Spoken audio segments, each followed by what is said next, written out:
So let's go through weekly awards first. Ooh, Riley Elias, 14 19, 336 pass yards, 40 pass TDs, and 1 sack.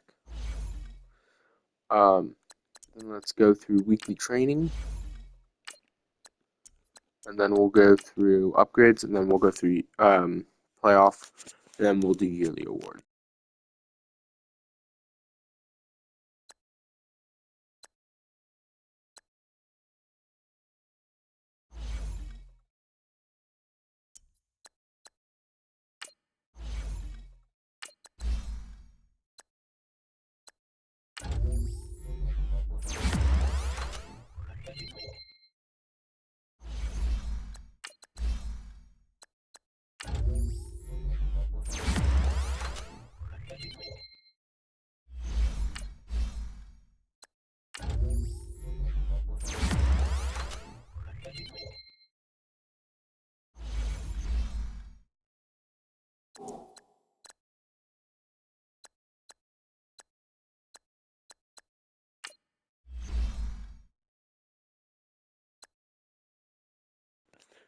Both of these are entirely predictable firings.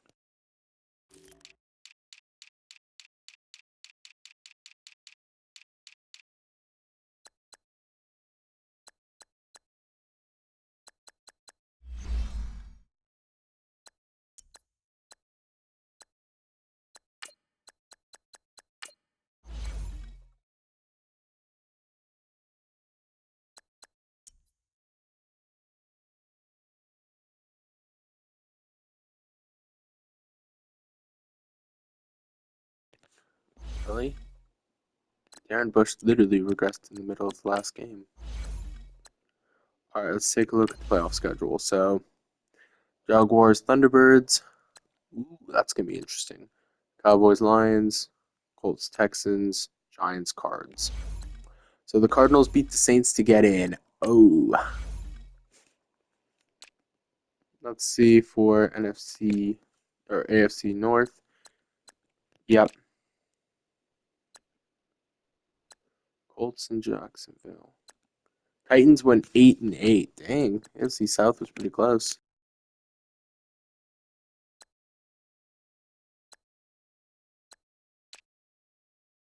A lot of teams that were 8-8, 7-9, and 9-7.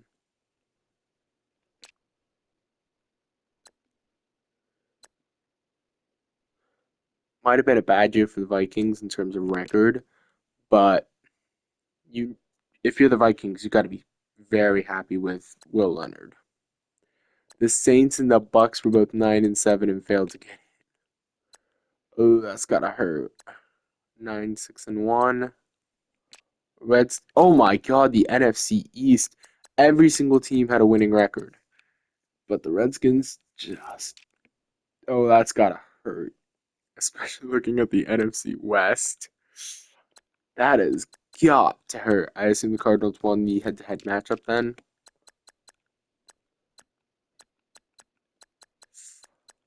Dang.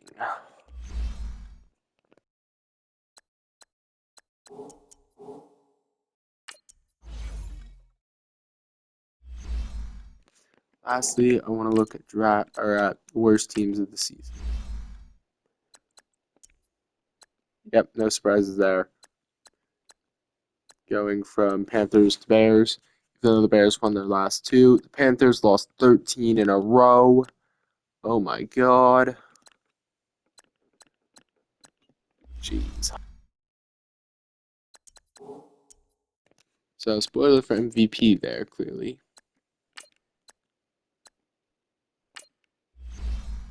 But how about picks? Got the first, third, fifth, sixth. Okay, I can live with that.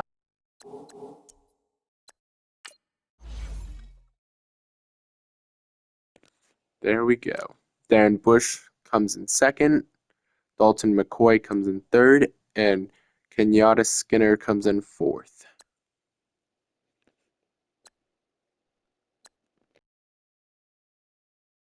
Simonette seeing a revival in Indianapolis after years of the backup in LA.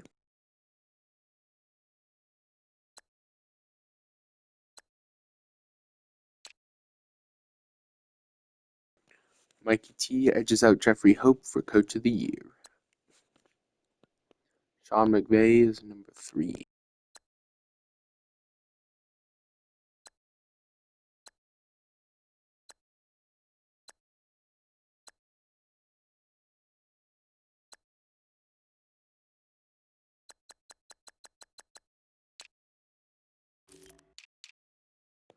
NFC, then AFC.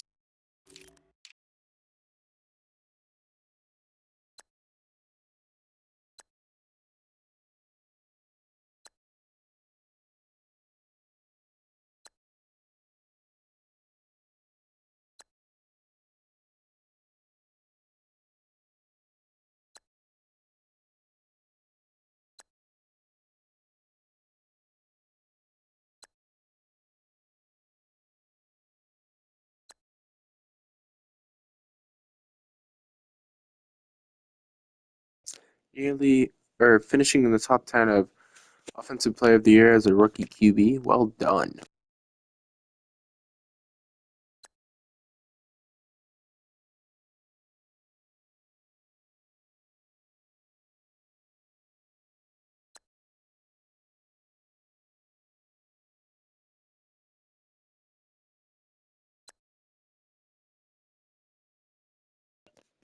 Man, the Falcons defense, eh? To be fair, the Rams had pretty good defensive year as well, but it's not the freaking Falcons. Holy crap.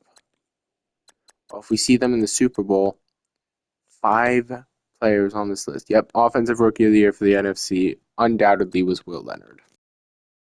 Frank Marion had a pretty good year, so the deal for Russell French paid off for the Saints in a big way too, even if they didn't make the playoffs. He's never going to break into my receiver core, but he's certainly broken into there.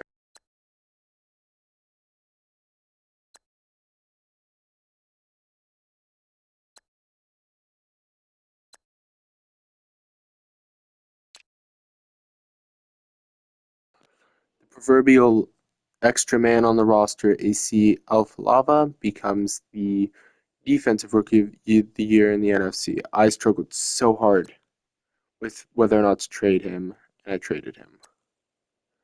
And Cardinals got a hell of a player on that trade.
It's like the Falcons have the O-line to match their D-line too.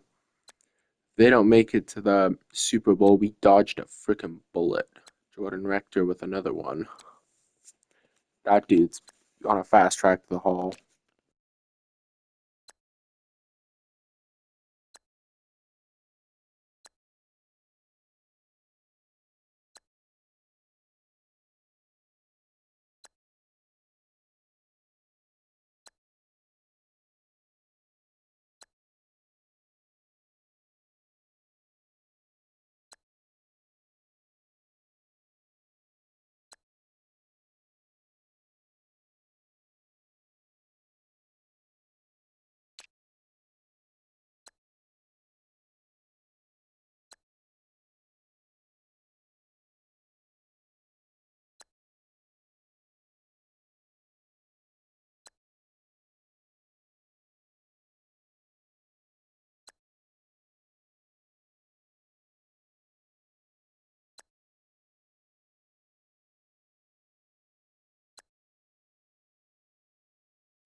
From barely the starter in the for the Indianapolis Colts in a very bad year for them to the starter for a playoff team. Well done, Finau Hardick. Meanwhile, Kenyatta Skinner, Defensive Player of the Year, followed by Noah Mariani, Eric Berry, Zach Lumen, Sanchez Madu, Quentin Gibson. I'm surprised he's so low. Wade Lavelle, sorry, Ashley Pierce. Sean Bruce is still around, and he got a defensive or put on the top 10 for Defensive Player of the Year. Man, I'm amazed. Isn't it Stephen Gold from the Dolphins? I'm amazed he's not on there.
Even after throwing 6 interceptions in 2 games, apparently 6 quarterbacks were worse than him this year.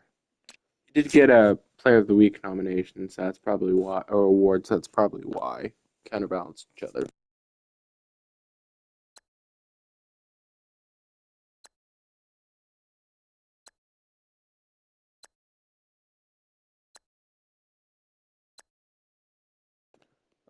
God.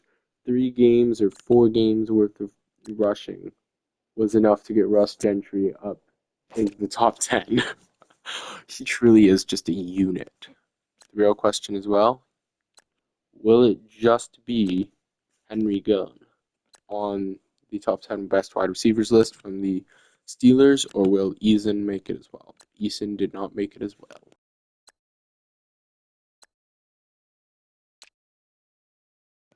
Best O-line. Damn, Dalton Bradshaw apparently had a good year, beating out the injury-riddled Steelers O-line that still, every single player on the Steelers O-line is in the top 10. Should tell you just how good they are. There he is. Stuart Gold somehow did not get into the top 10 uh, best defensive players in the AFC, which really surprises me. I'm honestly shocked. Line, it seems. Meanwhile, linebackers, everyone and their mother on this list was in there. One thing I don't understand is how some people, like Noah Mariani, ranked better for Defensive Player of the Year, but are ranked below players like Eric Berry on this list. It's a bit weird.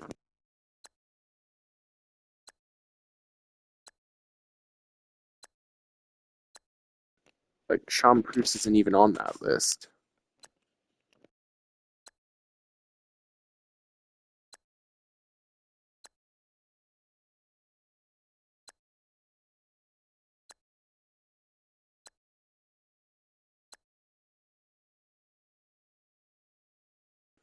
Two pick sixes was only enough to get him number 9. I call BS. Okay, that's bullcrap. Casey Cohen doing better than Jake Elliott. That's absolutely stolen from Jake Elliott.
Ranked 7 overall and is practice squad eligible.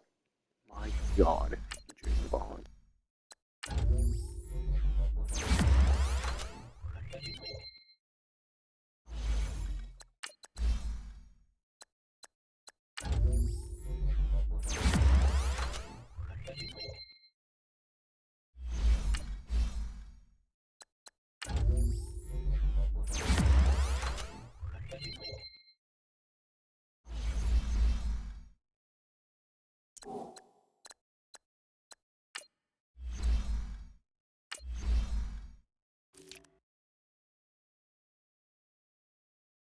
So Jacksonville, who I may or may not have gotten into the playoffs, we'll never know because I forced the home win. Is facing us. And the Giants beat the Cardinals to advance. Houston romped over the Colts. And the Lions beat out Dallas. So yeah, it's going to be us against Finau Hardick for the first time in a while. And it's the Giants against the Falcons. I expect the Falcons to win that, but I expect that to be a decent game. That's going to be an interesting game. If the Lions don't win that, that's just sad. Earl Kunk. What a name. I guess he retired. Earl Kunk retired. What a name.